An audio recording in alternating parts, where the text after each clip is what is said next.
Bonjour tout le monde et bienvenue à notre podcast Donc voilà quoi, le podcast où je parle avec mes potes comiques. Aujourd'hui je suis avec Blanche Gardin. On ne se connaît pas depuis longtemps. En fait elle est venue avec Yacine une fois au Soul Gymnase, au plateau du New York Comedy Night, le plateau que je gère en anglais. Elle traînait là-bas, elle est venue plusieurs fois. Après, je me suis dit, je pense que c'est quelqu'un qui aimerait monter sur scène. Et effectivement, c'est là où j'ai découvert qu'elle était aussi humoriste et qu'effectivement, elle voulait monter en anglais, ce qu'elle fait très bien d'ailleurs.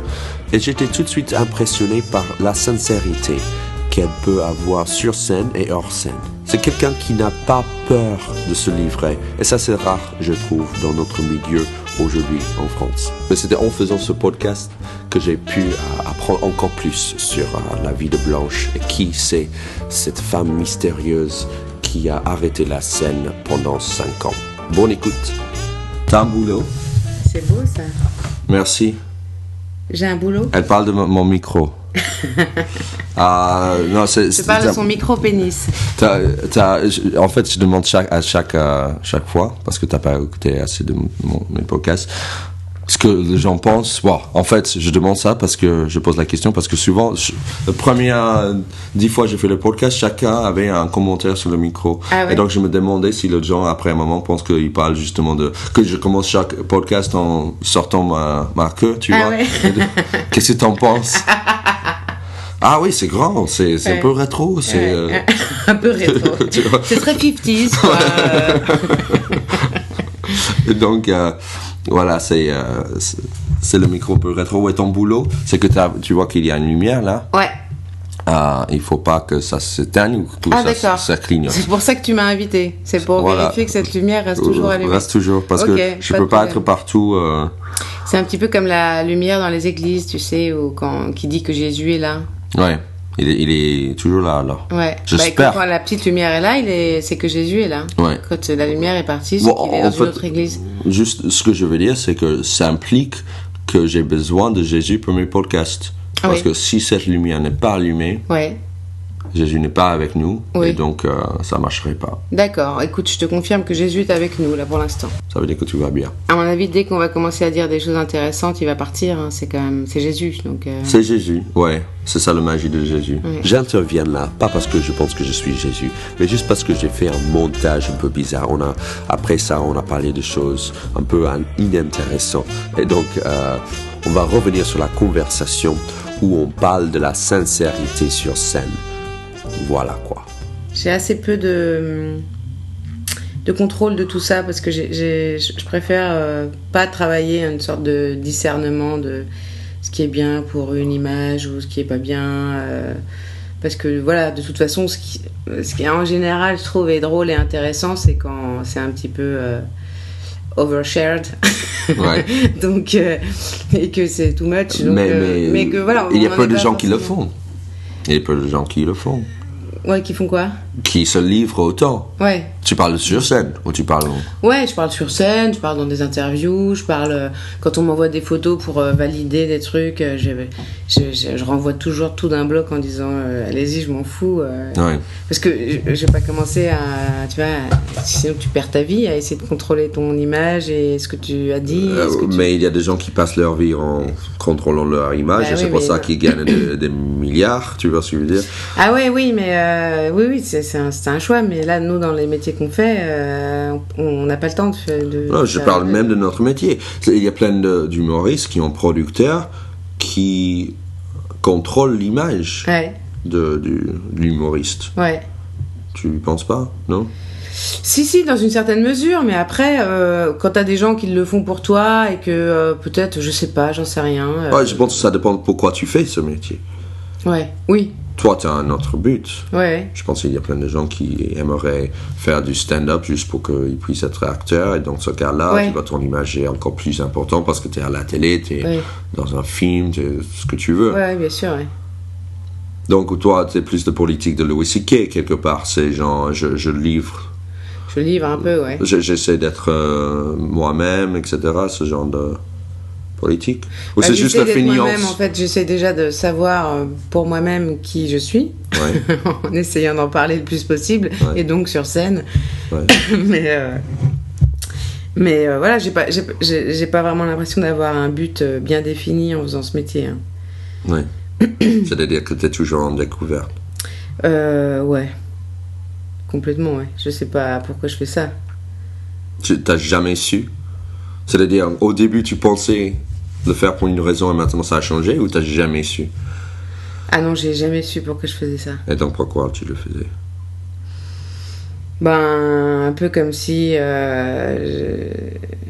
j'avais une sorte de facilité à le faire et que comme je suis paresseuse, j'allais vers des choses qui me paraissaient faciles. Ouais, Donc Mais faire il est- rire, ça a toujours été facile pour moi depuis que je suis petite. ouais. Parce que tu faisais rire dans ta famille. Voilà, je faisais rire dans ma famille, dès qu'il y a eu un caméscope à la maison. Enfin, bon, j'imagine que c'est l'histoire de tous les comiques, quoi.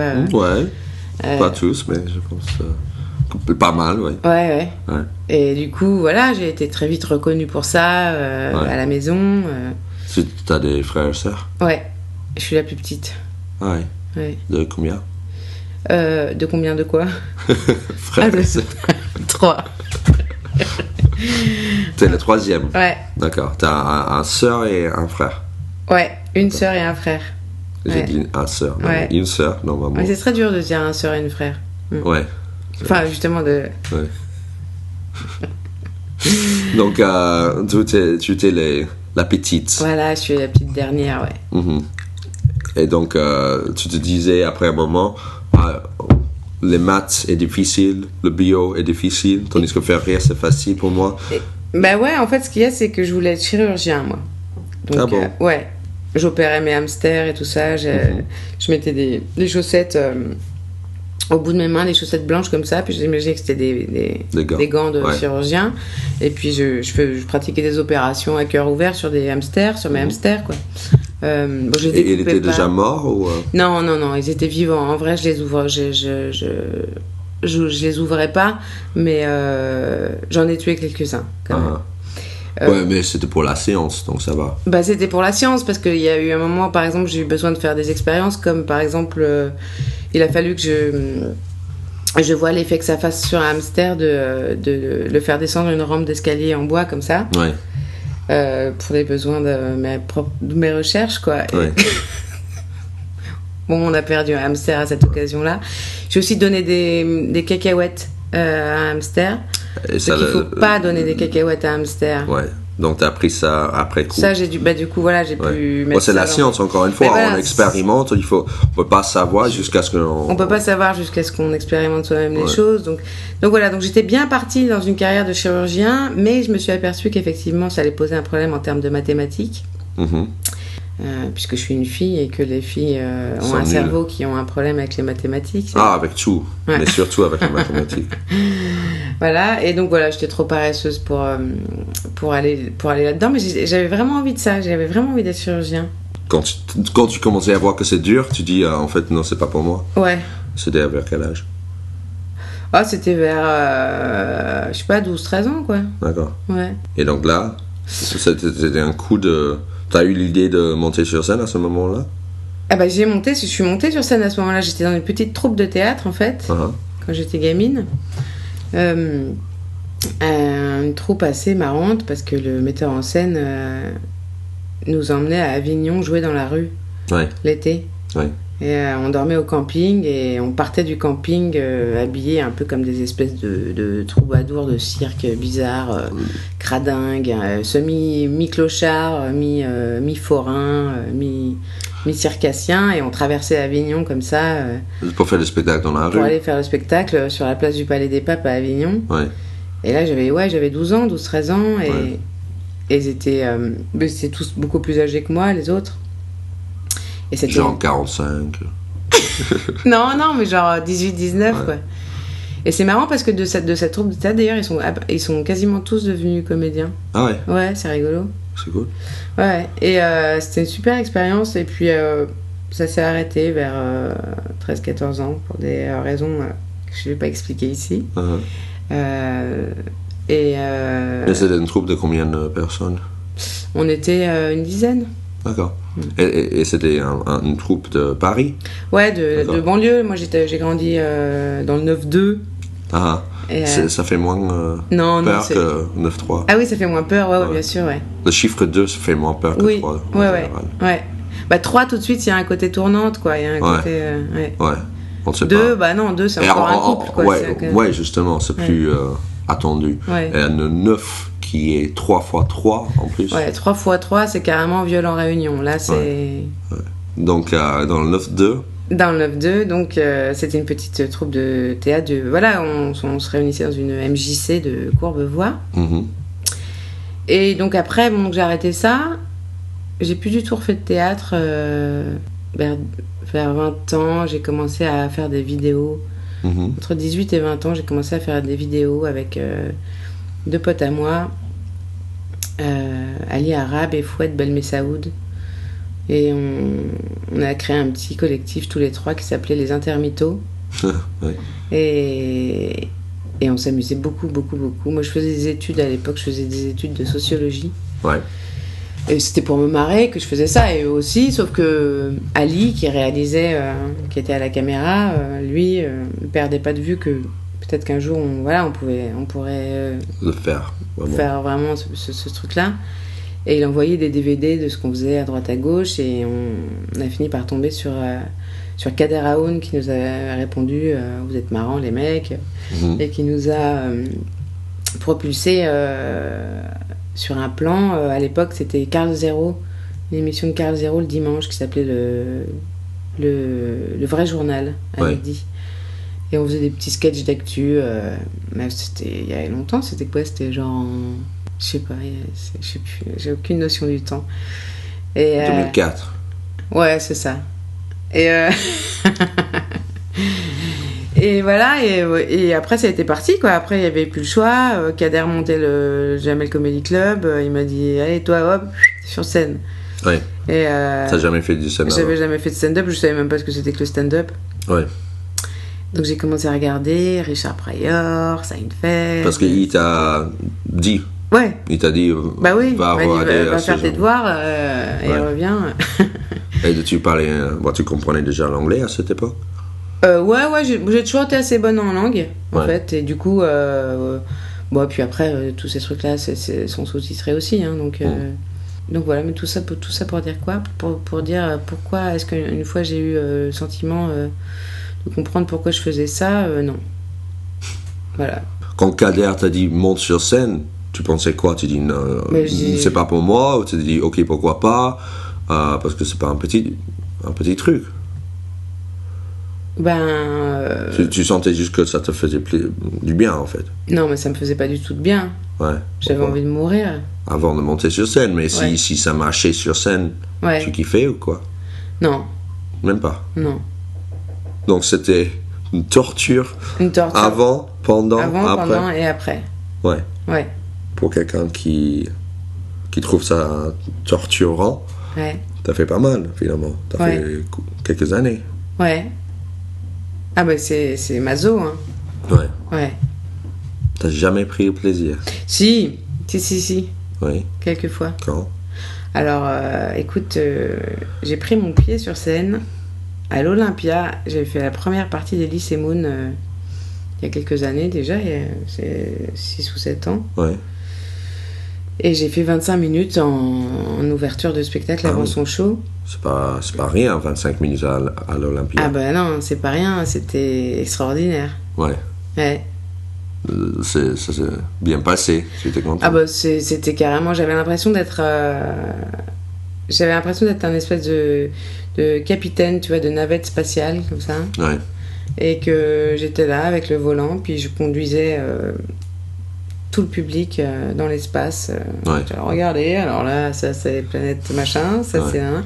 Le truc s'est déroulé d'une manière totalement féerique. Ouais. Et je me rappelle quand je suis rentrée après en coulisses, il y avait Ellie qui attendait, qui avait regardé mon passage et qui m'a dit c'est de la bonne ça. Hein. Et en fait c'est la seule fois où j'ai ressenti ce que ça pourrait peut-être être le jour où tu arrives à te faire plaisir. Ouais. Et ce truc a été tellement fort que je crois que c'est ça qui c'est ça qui aujourd'hui voilà me pousse encore à continuer, même si c'est toujours pas ça sur, tu vois, même si c'est toujours une souffrance la plupart du temps. Mais tu l'as fait une fois, la première partie? Non, j'ai fait plusieurs de ces premières parties, mais j'ai fait qu'une fois à l'Olympia et j'ai eu qu'une fois cette espèce de sentiment de dingue là, de malade mental. Ouais. Et donc avant, t'avais le track, j'imagine. Avant l'Olympia? Ouais. Ouais, mais alors je m'étais tellement préparée que moi je peux être super scolaire, je peux être très très travailleuse, donc je m'étais super préparée tout l'été. J'avais beaucoup, vraiment j'avais travaillé l'écriture de manière la plus précise possible. J'avais répété énormément, bon toute seule et tout, mais. T'avais pas un metteur en scène ou quelqu'un? Non, mais à l'époque j'étais avec un garçon avec qui on travaille aussi un petit peu en commun et du coup je lui ai répété aussi beaucoup à lui. Ouais. Et donc je m'étais vachement bien préparée. Après le jour même, et j'avais envie de mourir, mais c'était en venant de quelques saisons de Jamel là. C'était juste après cette période, c'est ça? Donc t'avais un peu apprivoisé la scène ou? C'était pas après, ça devait être après la saison 1 ou la saison 2, je crois. Mais apprivoiser la scène, on peut pas apprivoiser la scène sur... Enfin, j'ai pas pu apprivoiser la scène sur le Jamel Comedy Club parce que tu passes 5 minutes sur scène tous les soirs, même si t'es en tournée, t'apprivoises pas la scène, tu vois. Ouais. Tu fais juste un passage éclair, t'as juste le temps de flipper ta race, d'être à peu près soulagé parce que les gens rigolent... 2 secondes. 2 secondes et tu repars. Ouais. C'est pas, tu peux pas. Et donc quand tu commençais avec Kader, tu étais dans la première saison, toi? Ouais. Et donc tu faisais des passages toute seule ou avec en sketch aussi? T'as fait les deux, non? T'as fait des passages à 2? Sur scène? Oui. Non. Non, c'est toujours tout seul? Non, parce que j'ai vu en saison 3, il y a eu des chansons. D'accord, ça c'est saison 3. Ouais, je crois. Okay. Je crois. Il y avait des chansons à un moment et on. Moi, j'ai vu avec Yacine, je pense. Ouais, j'ai fait une chanson avec Yacine, avec Thomas. Ouais. Ça te faisait voir parce que ça a explosé, surtout les 2 premières saisons de Jamel. Ouais. Les gens commençaient à te reconnaître dans la rue et tout ça. Ouais. Comme ça. Les gens me reconnaissaient dans la rue, ils m'appelaient. Ils disaient hey, Jamel. Et puis après, ils ont compris que. Ils ont commencé à repérer les prénoms des gens. Et puis ils m'appelaient hey Claire. Mais non, elle s'appelle Marie. Hé Marie. C'était bizarre, ça t'a plu? C'était de se faire reconnaître dans la rue? Ouais. Ben, il y a 2 façons de se faire reconnaître dans la rue et ça provoque 2 émotions tout à fait claires et très différentes. C'est que quand tu sens qu'on te reconnaît dans la rue juste parce qu'on t'a vu à la télé et qu'il y a ce regard, tu vois, dans les yeux des gens. Comme quand ils sont dans les zoos et qu'ils arrivent au niveau de la cage du lion, tu vois. Ouais. Faut, putain, le lion. Ouais. Et là, tu sens que c'est pas du tout un regard de reconnaissance de son travail, mais c'est juste une espèce de bête bizarre. Ça, c'est assez désagréable. Ouais. Par contre, évidemment, les gens qui viennent te dire un mot sur ton travail, sur quelque chose de précis que tu as fait, c'est très agréable. Ouais. Et donc, ça t'a pas donné l'envie de remonter? Quand quelqu'un dans la rue t'a arrêté en disant « J'adore ce que tu fais ». Ouais. Non, je pense que je suis un puits sans fond de reconnaissance. Ouais. J'ai l'impression que j'arriverai jamais à m'appuyer sur les bonnes critiques que je peux avoir de temps en temps sur ce que je fais. Mais est-ce que des fois tu es contente avec toi-même?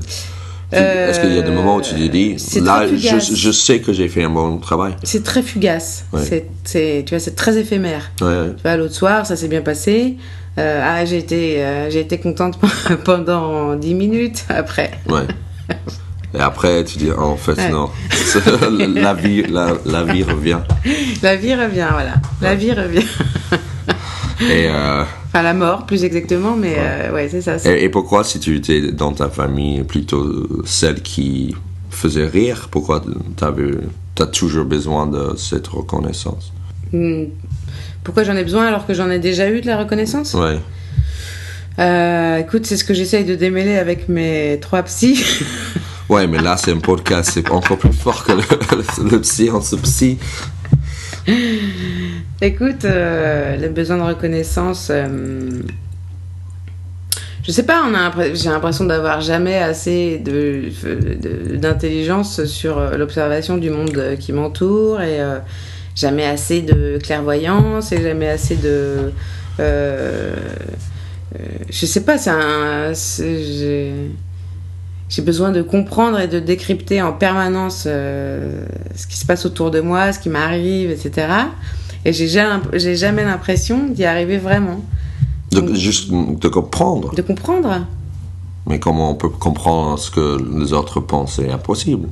Bah, c'est mon problème. Ouais. C'est que c'est impossible. Donc, c'est sans fin, en fait.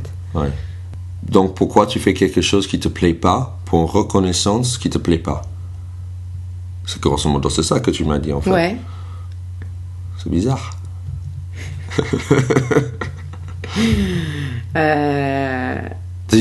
Tu dois trouver quelque chose dedans. Bon, en fait. Mais je pense que, en fait, c'est parce que j'ai eu un parcours un tout petit peu chaotique. C'est-à-dire que j'ai jamais, tu vois, j'ai jamais été au bout du truc. Donc, j'ai jamais vraiment acquis la mécanique et la technique qui fait que t'es à l'aise sur scène et que du coup, tu commences un peu à... Tu vois, prendre du plaisir sur scène. Ouais. Je pense que c'est quand même beaucoup lié à ça. Je pense que si là je recommence à monter souvent, que je monte un spectacle, etc., j'espère que je vais finir par trouver quelque chose dans lequel je peux me conforter un petit peu, tu vois. Ouais. Bon, parce que je sais pas en fait, peut-être je suis le seul personne en France qui connaît pas ton parcours, ouais. Mais donc si j'ai bien compris, tu t'es à Jamel, c'était une de tes premières expériences sur scène et ouais. Surtout à la télé aussi ouais. Vue. Ouais. Et après, tu as fait une espèce de, tu as produit l'espèce de behind the scenes de Jamel. C'était une série avec les humoristes de Jamel, c'est ça? Ouais. On a écrit Fabrice Eboué et moi un faux documentaire sur une tournée du Jamel Comedy Club. Et c'est l'idée de qui? De Fabrice et moi. D'accord, c'était à vous deux. En fait, c'est issu d'un sketch qu'on avait fait, Fabrice et moi, dans une émission que j'avais sur Comédie qui s'appelait Ligne Blanche, qui était un sketch show. Uh-huh. Et j'avais fait un spécial Jamel Comedy Club. Ouais. Et dans lequel j'avais fait des sketchs dans les coulisses des théâtres dans lesquels on jouait à l'époque. Mm-hmm. Voilà, on avait fait quelques images comme ça pour rigoler. Et puis Kader avait vu ces sketchs et il avait dit vas-y, c'est un super truc, faudra en faire une série. Et du coup, on s'était mis avec Fabrice à gratter ça. D'accord. Et vous avez fait combien d'épisodes? On a fait 8 épisodes. D'accord. De 26 minutes. Ça t'a plu, cet exercice? C'était super. Ouais. C'est un très très bon souvenir. C'était très compliqué, très dur, parce que parce qu'on était une troupe et qu'il y avait déjà un espèce de petit passif entre nous, qu'on avait quand même quelques tournées dans les pattes, et que voilà, 12 mecs qui font du one ensemble, déjà pour faire en sorte qu'un déjeuner entier se passe bien, c'est compliqué, avec les égos qu'on a tous, tu vois. Donc si tu ajoutes le fait que le sujet, c'est justement une mise en abîme de la troupe elle-même, ça a été très compliqué à faire, et ça a été parfois assez douloureux, mais c'était super. C'était vachement bien. D'accord. Et donc ça a arrêté pourquoi? On n'arrive pas plus trop à se mettre d'accord entre les uns et les autres. Avec Jamel, avec Canal, avec voilà. Grosso modo, ça s'est fini un petit peu en nœud de boudin. Ouais. Et c'était bizarre pour toi de te retrouver au centre de l'humour français d'un coup, parce que à cette époque-là, il y a quoi, 6-7 ans, c'était un peu la définition de l'humour français à cette époque, non? Le Jamel, c'était vraiment un truc nouveau. Ouais, alors après, on n'a pas eu... ça n'a pas été tout public non plus, le Jamel Comedy Club. Hein. Ouais. On n'a pas touché tout le monde du tout, loin de là. Il y a eu beaucoup de gens qui ont trouvé ça... qui n'ont pas trouvé ça bien. Hein. Ouais.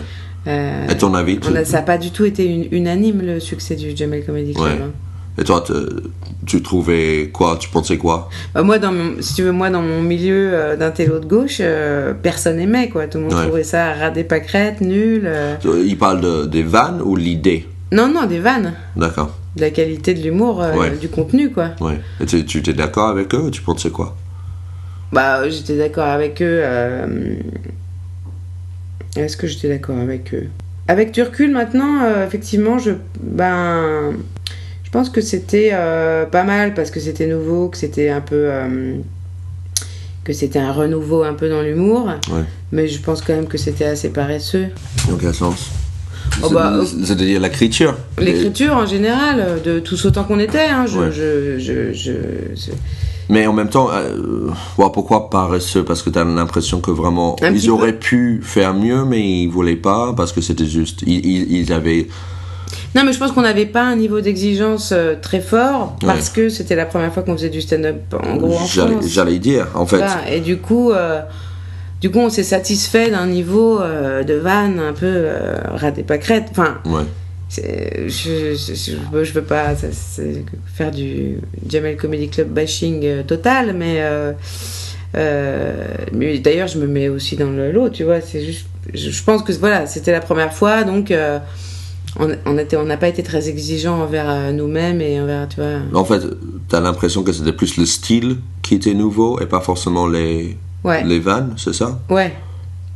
Oui, je pense que tout l'intérêt du Jamel Comedy Club, ça a été d'apporter ce nouveau truc en France, qu'on connaissait pas, et de faire connaître ça au public, mais voilà, sur le contenu... Mais dans la première saison, il y a des gens qui sont qui ont vraiment cartonné même depuis. Fabrice Eboué ou Thomas... Ouais, non, mais je parle pas de talent. Hein. Je parle... je parle d'exigence. Je dis pas que les gens n'avaient pas de talent. Hein. Ouais. Je pense qu'il y a beaucoup de gens qui ont énormément de talent dans le Jamel Comedy Club. Ouais. Mais ils auraient pu être encore mieux. Ouais. En fait. Yacine et Dedo, ils étaient là aussi dès le premier saison? Ouais. D'accord. Ouais. Et donc, tout de suite, tu t'es bien entendu? Tu étais la seule fille? Non, il y avait Amel Chabi et Claudia Tagbo. Ah, d'accord. Tu étais la seule blanche? J'étais la seule blanche. Ouais. Et aussi la seule blanche. Et aussi la seule blanche. Ouais. D'accord. C'était bizarre pour toi? C'était dur de s'intégrer? D'être une double blanche? Ouais. Non, ça n'a pas été dur de m'intégrer parce que avant j'ai été éducatrice pendant 4 ans, donc j'avais pas de problème à être en contact avec des Noirs et des Arabes. Mm-hmm.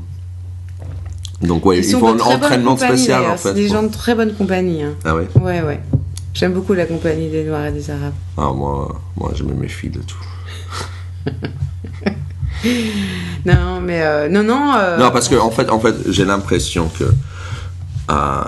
Jamel a un peu il était très inspiré par l'humour noir aux États-Unis, le black comedy, tu vois, comme manière de donner une voix à une population qui n'aura pas forcément une voix. Ouais. Et donc je présume, juste en tant qu'observateur, qu'il était assez inspiré par les gens comme Richard Pryor, etc., qui ont brisé la société. Il osait dire des choses et parler du racisme dans une manière qu'on n'avait pas l'habitude de faire aux États-Unis. Ouais. J'ai l'impression que Jamel voulait un peu faire pareil, c'est-à-dire de donner aux immigrés récents, soit maghrébins ou soit d'Afrique noire, une voix, une place à la télé, parce qu'on ne le voyait pas avant. Est-ce que c'est vrai, ça? Que Jamel a fait une sorte d'acte de discrimination positive dans l'humour? Ouais, c'est une question. Ouais, je pense qu'il y avait un peu de ça, ouais. Mais j'avais l'impression que il était crédité pour ça. Même les gens de gauche devaient quand même voir que ce qu'il a fait, c'était quand même exceptionnel. J'irais pas jusqu'à dire que c'était un acte politique révolutionnaire de faire le Jamel Comedy Club. Mm-hmm. Je pense que c'est une très bonne idée. Ouais. Mais après, je relativiserais la révolution politique. Ouais. Et donc après ça, Après ça, pourquoi t'as arrêté pourquoi j'ai arrêté quoi? la scène? Ah, T'as fait ton spectacle, ton one, écoute, en entier? j'ai fait 2 fois. D'accord. Hum. Pourquoi que 2 fois? Parce que la deuxième fois, j'ai mis des points dans les murs avant de monter sur scène. J'avais les doigts en sang. Et j'étais en larmes avant de monter sur scène, tellement Ouais. j'avais peur. Ouais. Et du coup, je me suis dit, c'est pas pour moi. Ouais. Faut pas que je fasse ça. D'accord. Et pourtant, ça s'était super bien passé. Ouais. Ouais. C'était où? À Toulouse. D'accord. Ouais. C'était Zebda qui m'avait invité pour jouer lors d'un festival qui s'appelle Origine Contrôlée qu'ils organisent à Toulouse. Mhm. Et voilà, donc je m'étais rendue à Toulouse et j'ai eu très très très très très très peur. Ça s'était super bien passé, c'était bien. Devant combien de personnes? Je sais pas, quelques centaines, je sais plus. Et c'était ton spectacle en entier? Ouais. Ouais. Même après le succès, t'avais plus envie de remonter? Bah non, parce que... C'était la dernière fois que tu es monté Ouais, Ah ouais. Donc ça c'est il y a quoi? 4 ans? 5 ans? il y a 5 ans, ouais. Ouais. Ouais. Tu t'es dit, c'est pas pour moi, je ferai Ouais. quoi? Ah ben, c'est pas pour moi, j'arrête ça, je vais essayer de faire un peu la comédienne. J'ai commencé à écrire aussi, donc j'ai répondu en tant que scénariste sur des... Tu vois, j'ai travaillé sur des commandes, j'ai écrit pour la télé, un peu des petites séries, des formats courts, des choses comme ça. J'ai eu des petits rôles dans des téléfilms, dans des films. Tu t'es retrouvé mieux dedans? Bah, j'étais à l'ombre, quoi, tu vois. Ouais. Mais bon, si tu joues dans un téléfilm, t'es pas à Ouais, mais l'ombre. si, t'es à l'ombre. Ouais, d'accord. T'es à l'ombre. C'est le fait de monter sur scène avec ton texte toute seule. Ouais. Ouais, voilà. C'est pas évident. Non. T'as écrit un long métrage, tu m'as dit? Ouais. Ça a été réalisé? Non, pas encore. Pas encore. C'est en cours? Ouais, c'est en cours d'écriture, là. Je suis en cours d'écriture de ce truc-là. Et je suis sur d'autres projets qui sont des projets moins personnels, des commandes. Ouais. Et donc, parce que ce long métrage, c'est assez personnel? Bah, c'est perso parce que c'est une idée... oui, c'est une idée originale à partir d'un personnage que j'ai créé qui s'appelle Marjorie Poulet. Qui est une patineuse artistique du sud de la France. Et donc ça t'allait de faire un peu écriture, mise en scène et de pas jouer, de plus jouer? Bah ça m'allait, mais je dépérissais un peu quand même. Donc je me laissais un peu mourir artistiquement, quoi. Pourquoi? Je dis pourquoi parce que j'ai l'impression que d'un côté t'as une réalisation que monter sur scène c'était pas pour toi. Ouais. Pourtant 4-5 ans après tu montais plus. Ouais. Tu sentais que quelque chose te manquait, c'est ça? Bah c'est pas que je sentais quelque chose me manquait, c'est que tout d'un coup, au bout de 5 ans, tout d'un coup je me suis mis à réécrire et c'était viscéral. Ouais. Je sais pas pourquoi je me suis mis à réécrire. Enfin si, il s'est passé quelque chose dans ma vie qui a changé. Je me suis séparée, donc après 5 ans, donc un gros bouleversement, etc. Et je me suis mise à écrire, mais de manière un peu cathartique, thérapeutique, tu vois, à raconter des tas de trucs plus ou moins drôles d'ailleurs. Ouais. Et en me disant, faut que je monte sur scène, faut que j'aille raconter tout ça. Plus j'écrivais, plus c'était drôle à nouveau ce que j'écrivais. Ouais. Donc je sentais bien que c'était pour la scène. Puis après je me suis dit, je vais le faire en anglais, c'est tellement plus drôle en anglais, parce que je suis voilà, les gens qui font le plus rire c'est les Américains, donc en stand-up. Donc je me disais, mais non, mais faut que j'écrive en anglais. Donc j'ai demandé à un copain de m'aider à écrire en anglais. Et puis C'est Joseph? Ouais. D'accord. Joseph Caraballona, qui est réalisateur à France Inter, que tu connais. Maintenant, je vois qui c'est. Et donc je me suis dit, je vais partir à New York, je vais faire carrière en tant que comédienne de stand-up à New York, je m'en fous et tout, je change toute ma vie, etc. Et du coup, je suis venue faire donc ce premier truc en anglais une fois. Ouais. Et au moment où j'ai mis un pied sur scène, je me suis dit, mais putain, mais ça fait 6 mois que t'es en train d'écrire chez toi, là. Et en fait, t'avais complètement oublié, mais t'aimes pas ça, quoi. Ouais. Tu vois? Et je réalise à nouveau que... Bon, en plus en anglais. Et en plus en anglais. Et je réalise à nouveau que j'aime pas ça, quoi. Espèce de boucle horrible. Mais pour quelqu'un qui ne l'aime pas, Ouais. t'es déjà monté à mes soirées Ouais. 4 fois, 5 fois. Ouais. T'as fait ma première partie 2 fois. Ouais. Et tu as détesté chaque fois. Par exemple, jeudi dernier, ça a très bien marché. Tu l'as senti. Ouais. Ça a bien marché. J'étais très contente pendant 10 bonnes minutes après. Ouais. Ouais. Et donc, la vie Et après, est la revenue. vie revient, quoi. Et donc, juste, je vois une petite cohérence. 5 ans, t'as arrêté la scène. Ouais. 5 ans, tu étais en couple. Ouais. Il y a un rapport. Bien sûr, il y a un rapport. Ben, c'est toujours cette histoire de reconnaissance, de besoin de... Et donc, dans ta relation, t'as reçu assez de reconnaissance pour que tu puisses dire j'ai pas besoin de plus. Non, je me heureux. suis usée pendant 5 ans à essayer d'extirper assez de reconnaissance auprès de ce garçon, mais je suis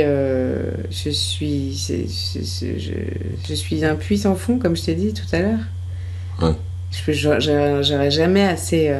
Ouais, personne pourra jamais... Mais moi non plus. C'est pour ça que je te dis que je reçois bien sûr de reconnaissance dans mon histoire Ouais, amoureuse, ouais, mais ça, c'est pas la même chose que la scène pour moi. ouais. Si je suis avec quelqu'un ou si je suis pas, j'ai toujours envie de monter sur scène pour Ouais. cette reconnaissance que je reçois, qui est notre genre de reconnaissance. Tu vois ce que je veux dire? Donc Bien je sûr, vois ouais. pas pourquoi pour toi, du coup, parce que tu l'as reçu quelque part dans ton histoire amoureuse. Bon, c'est plutôt aussi le fait que tu n'aimais pas, tout simplement, de monter sur scène, j'imagine. Bah, de toute façon, ça a toujours été une mise en danger jusqu'à ce point-là de ma vie, tu vois, Ouais. d'être sur scène. Donc, en quelque sorte,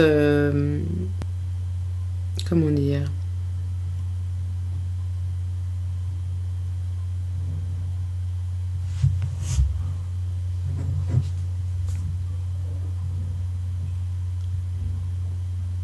Je sais pas.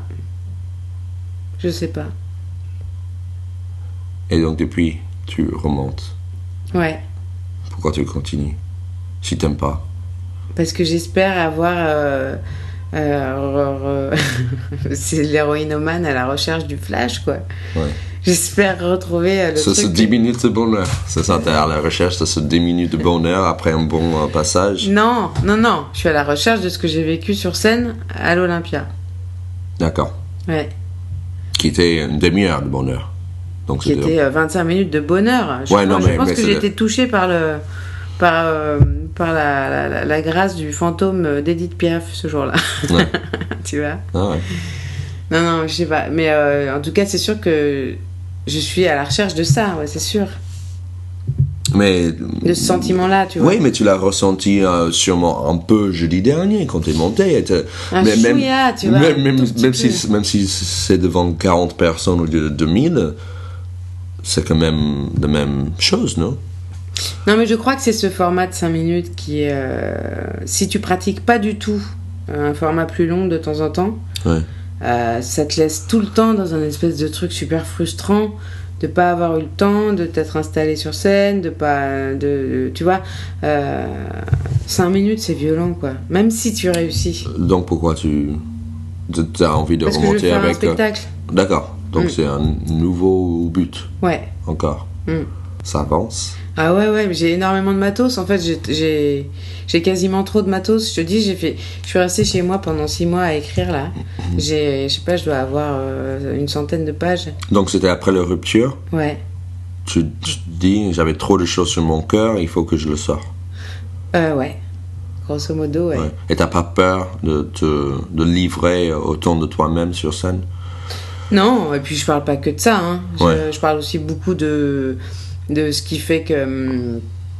Enfin, je parle de tout, hein. Il y a eu beaucoup de trucs sur le thème de la rupture et de la relation aux hommes et c'est quoi de se retrouver à 36 ans, largué, Mais je parle de tout le reste aussi. Mais déjà, t'as trouvé l'humour là-dedans. Ouais, j'avais besoin de trouver l'humour là-dedans, parce que sinon, c'était fini. Ouais. Et donc, quelque part, tu montes sur scène pour ce côté thérapeutique ou pas? Complètement. Ouais. Complètement. Et mais ça te fait même pas du bien. Hein?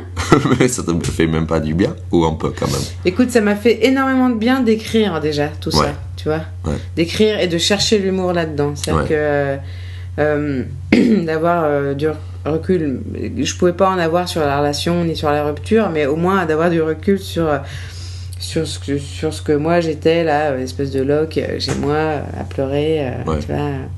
Au moins le recul sur ça, quoi. Et de tout d'un coup pouvoir en rire. Et quand t'es venu la première fois, les vendredis soirs, c'était Yacine qui t'a emmené? Ouais. Et il savait que tu voulais remonter en anglais? Non, je sais pas s'il savait ou pas. Comment ça s'est passé? J'ai revu Yacine, je sais plus à quelle occasion. On a pris un café avec Noum, je me rappelle.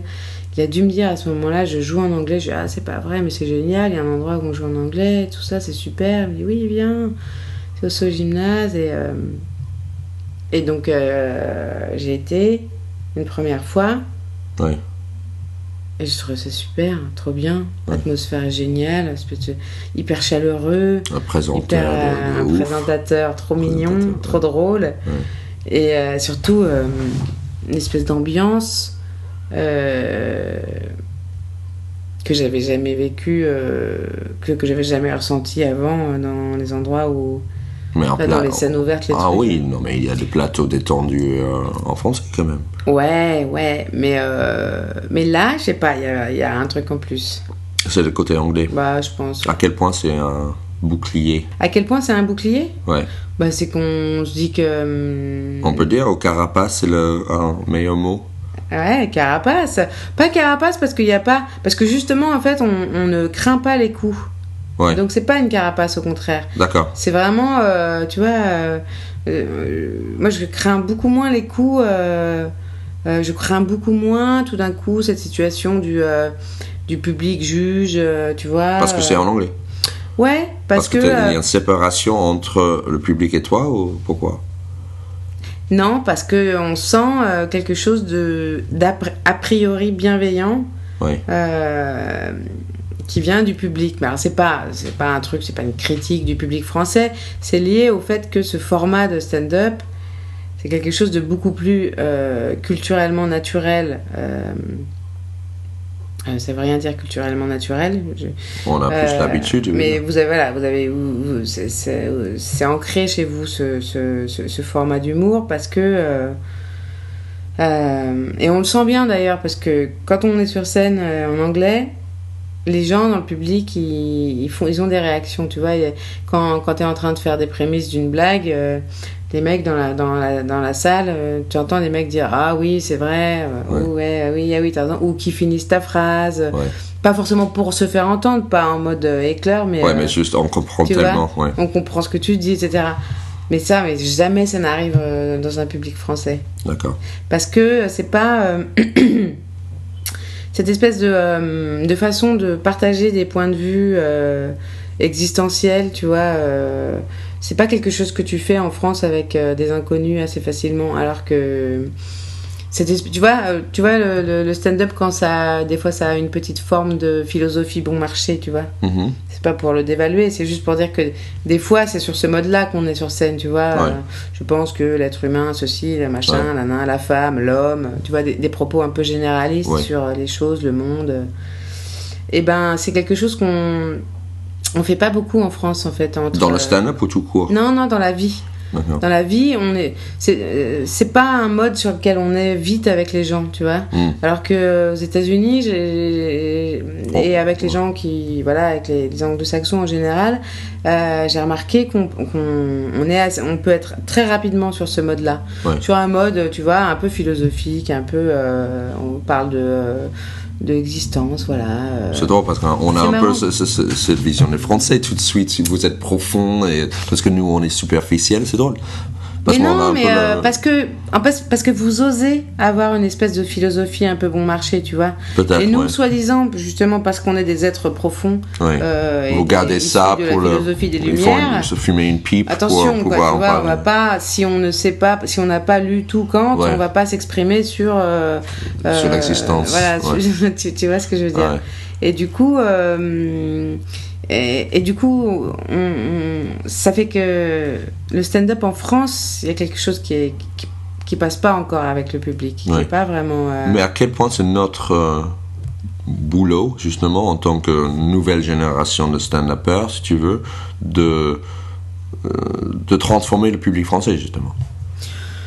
Ben, en fait. Peut-être qu'ils sont comme ça parce qu'ils n'ont pas entendu des gens sur scène en faisant du stand-up avec ce genre de propos.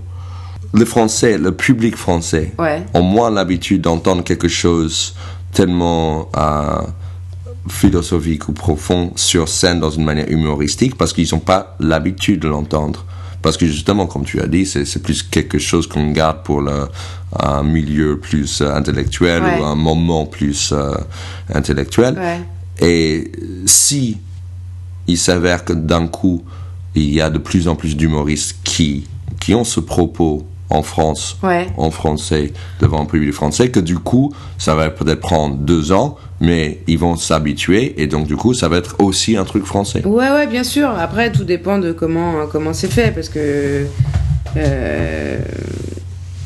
il y a aussi un problème. Il y a aussi différentes manières de faire du stand-up, tu sais bien. Et en France, on n'est pas beaucoup à faire de l'autodérision. Ouais. Hein, tu vois, il y a plus de bouffons que de clowns. Mm-hmm. Tu vois. Ouais. Et donc c'est aussi, je pense, quelque chose qu'on rate en France. Enfin, qu'on rate. Les Français n'ont pas forcément envie, quand ils vont au spectacle, n'ont pas envie qu'on leur renvoie un miroir un peu dépressif. Parce que le mec qui est sur scène, si le mec qui est sur scène est en train d'expliquer comment il est un loser, comment sa vie est pourrie, etc., et de faire des blagues avec, et tu vois, même s'il rend les choses rigolotes, je crois que les Français n'ont pas tellement envie de ça quand ils vont au spectacle. Ils veulent être divertis. Ils veulent plus être divertis, quoi, vraiment, au sens.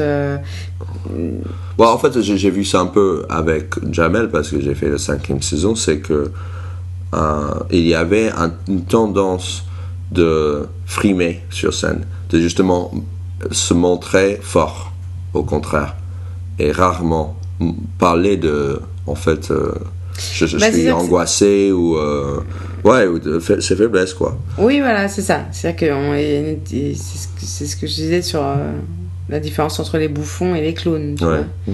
En France, dans l'humour, il y a beaucoup plus de bouffons du roi qui sont là pour se foutre de la gueule d'un tel, de machin, des Roumains qui volent les portefeuilles et des Pakistanais qui vendent des roses.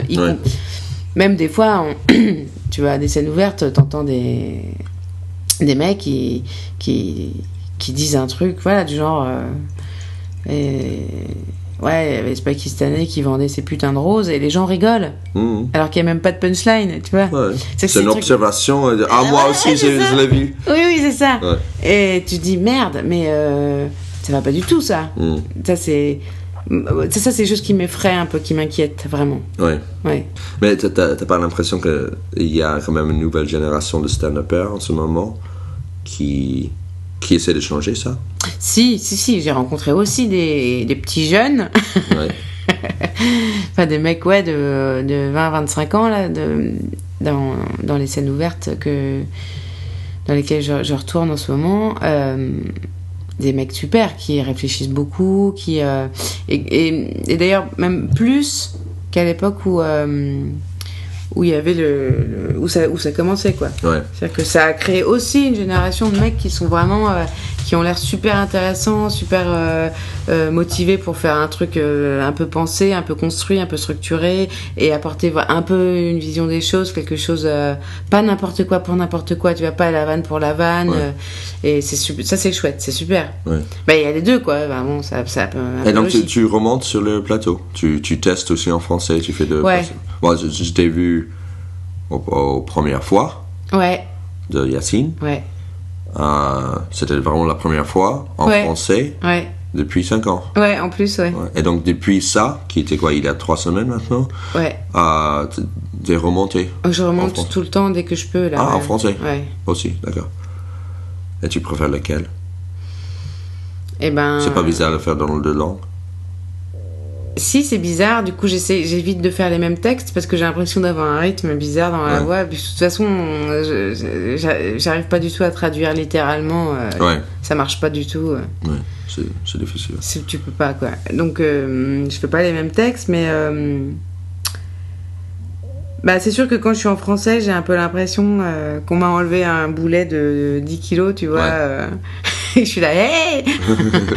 Mais c'est marrant d'ailleurs parce que j'ai l'impression un peu de m'être fait une arnaque à moi-même, tu vois. C'est-à-dire que le but de tout ça, en fait, c'était de remonter en français et de faire un spectacle en français. Sauf que passer par l'anglais, ça me mettait une difficulté en plus qui faisait que quand j'allais enfin retourner en français, j'allais faire bon, ça va, c'est pas si horrible que ça. Parce que du coup, t'es quand même plus léger en français, quoi.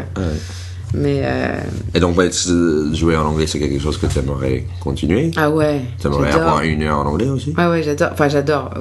Comme je t'expliquais tout à l'heure, pas quand je suis sur scène, mais j'adore écrire en anglais, construire des textes. J'adore. Non, j'adore écrire en anglais. J'adore trouver le rythme en anglais. J'adore. Et plus je fais, plus j'écris en anglais, et plus j'aime ça. Je voudrais pouvoir peut-être passer du temps là-bas pour vraiment améliorer. Parce que ton but, c'est aussi d'aller à Londres, d'aller aux États-Unis. T'es déjà allé là-bas? J'ai été. Non, j'ai été juste. Non, j'ai pas été aux États-Unis, j'étais à Los Angeles. Et. Los Angeles, San Diego, et on fait un petit trip dans l'Ouest. En voiture? Moi, je voudrais aller... en voiture. C'est cool, non? Ouais, c'était super cool. T'es allé à Las Vegas, Grand Canyon, j'ai fait Bryce Canyon. Réserve Hopi, Navarro. C'est magnifique par là, non? Voilà, donc ça m'a donné envie, en plus, du coup, de connaître plus, de connaître des gens là-bas, etc. Parce que j'ai quand même beaucoup, beaucoup aimé. T'es allé avec ton copain? J'étais avec mon copain et ma mère à l'époque. Donc voilà, donc on a fait ce trip là et je voudrais beaucoup, j'ai hyper envie de connaître New York, quoi. J'ai jamais été à New York. Le but ça serait super d'essayer d'aller jouer un peu là-bas, quoi, voir ce que ça fait, tu vois. Un gros shoot d'adrénaline, je pense, si je faisais ça. Il y a quelques artistes en particulier, humoristes qui te plaît? Comme Louis, Marc Maron. Bon, c'est les deux principaux, quoi. Marc Maron, son podcast, son stand-up. Son stand-up, j'adore. J'adore. Tu connaissais depuis un moment? Non, non, je connais pas depuis longtemps. C'est Yacine qui m'en a parlé. Il y a pas longtemps.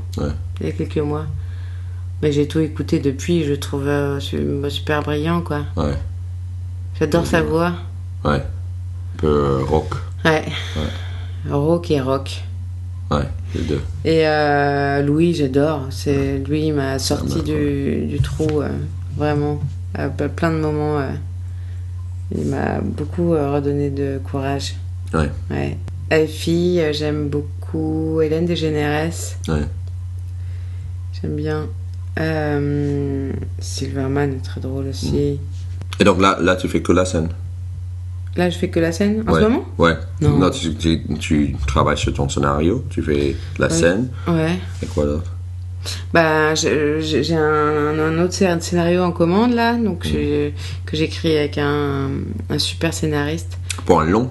Pour un long, qui s'appelle Noé Debré. On travaille à deux sur cette comédie. Ça te plaît?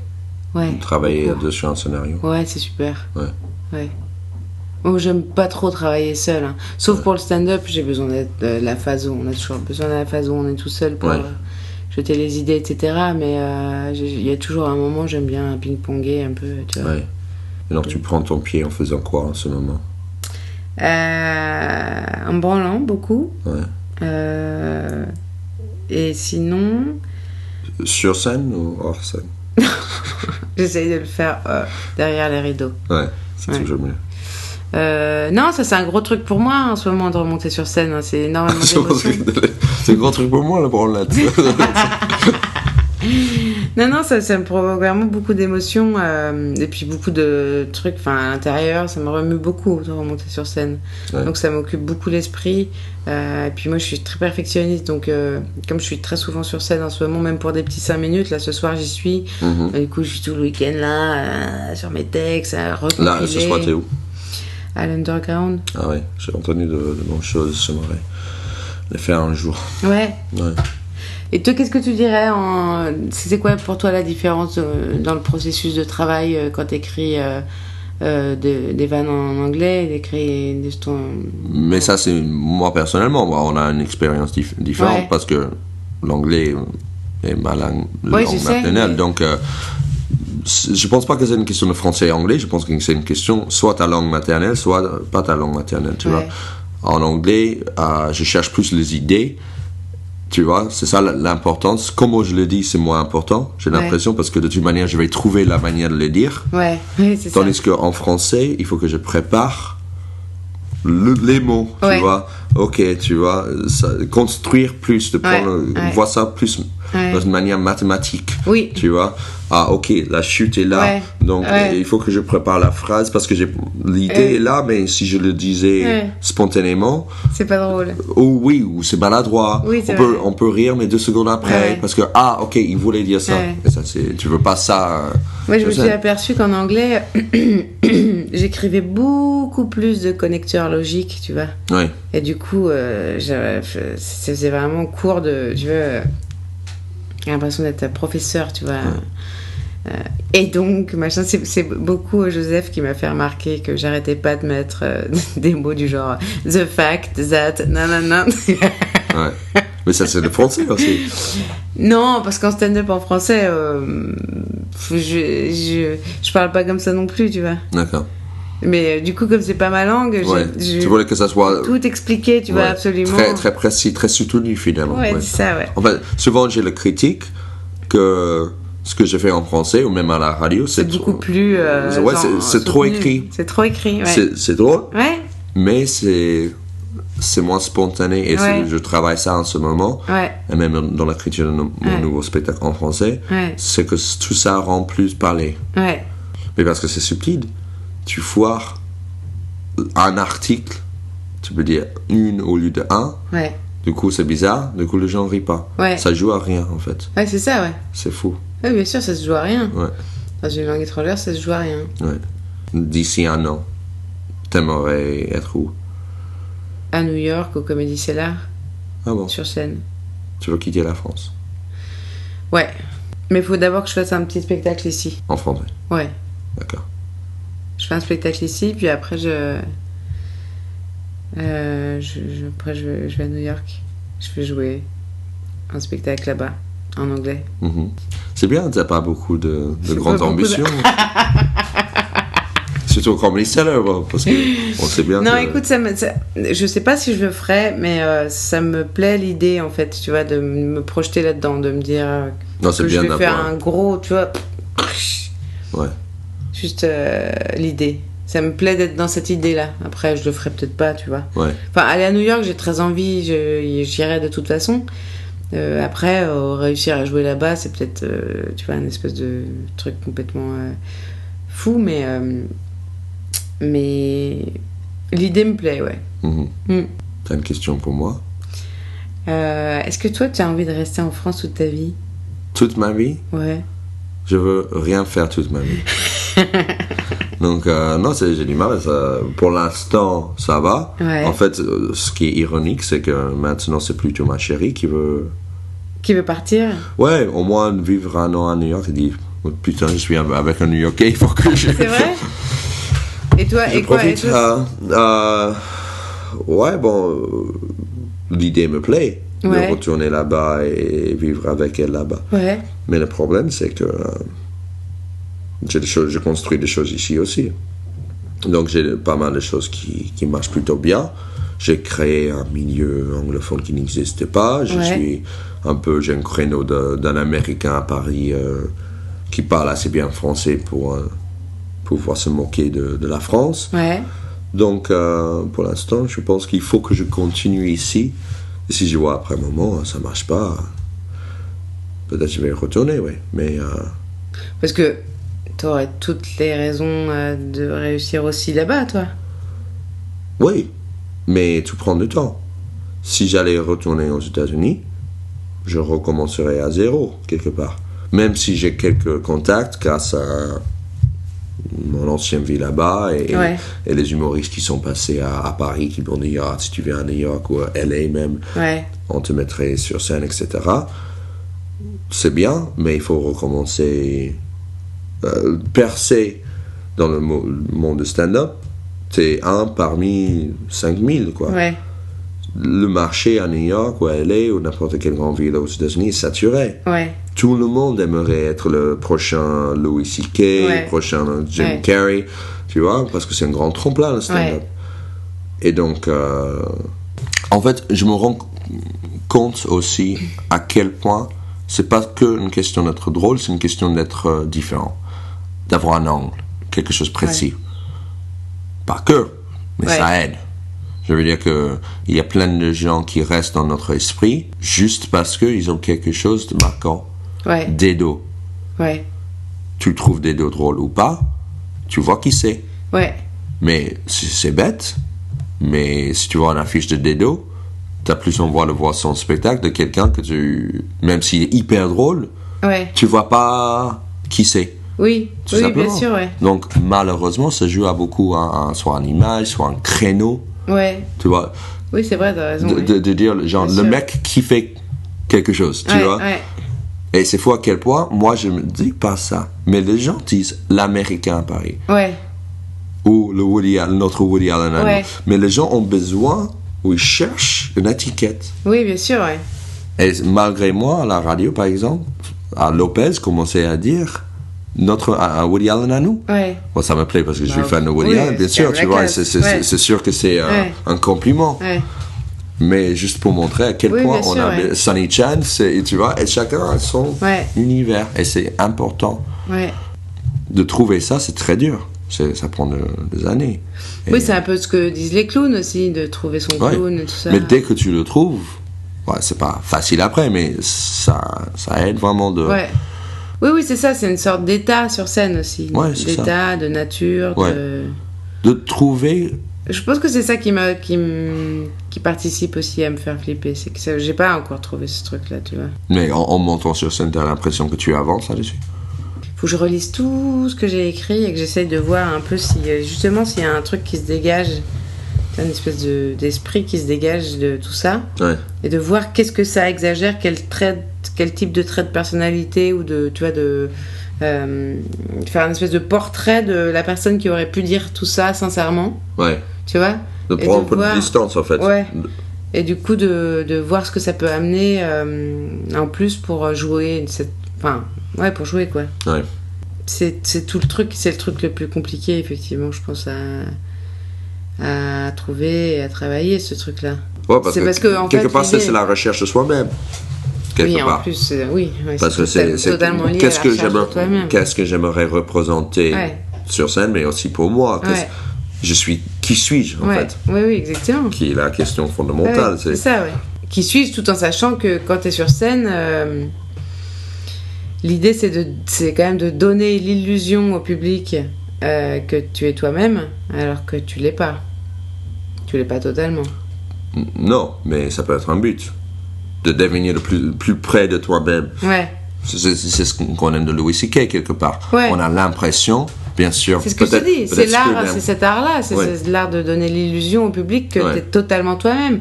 Alors que t'es pas toi-même, t'es sur scène devant un public. C'est pas normal, c'est pas un état normal. Je pense que c'est ça qui est super attirant en fait. Je crois que c'est ça qui m'attire le plus. De donner l'illusion d'être toi-même. Ouais, parce que tu le fais dans la vie. Voilà, c'est ça. Nous tous, Ouais. quelque part. Non? Ouais, parce que j'essaye de donner l'illusion dans la vie que je me suis trouvée, quoi. Non.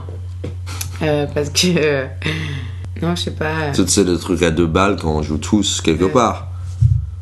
Dans une manière sociale. Bien sûr. C'est ce que je veux dire. C'est Erving Goffman qui parle très bien de ça. Tu connais Erving Shakespeare aussi. Ouais. Non, C'est le versant sociologique. Ah, d'accord. Donc, merci beaucoup. Merci à toi, c'était très agréable. Voilà la conversation avec Blanche Gardin. Si vous voulez la voir, pour l'instant, on n'a pas un spectacle en entier, le retravail, comme vous avez entendu. Donc, vous pouvez la voir sur plusieurs plateaux à Paris en français et sur mon plateau en anglais de temps en temps. J'espère que ce podcast vous a plu. Si c'est le cas, n'hésitez pas à aller sur la page Facebook, liker la page. Donc voilà quoi. Vous pouvez aussi me suivre sur Twitter, Smarks. C'est mon nom sur Twitter. Bientôt, on va avoir un podcast avec Greg Romano et Thomas VDB. Donc, stay tuned pour ces épisodes-là. Et aussi, on va avoir dans le milieu anglophone, on va avoir Al Loubel, un humoriste très très marrant qui vient de New York, qui va jouer au So Gymnase le 30 avril.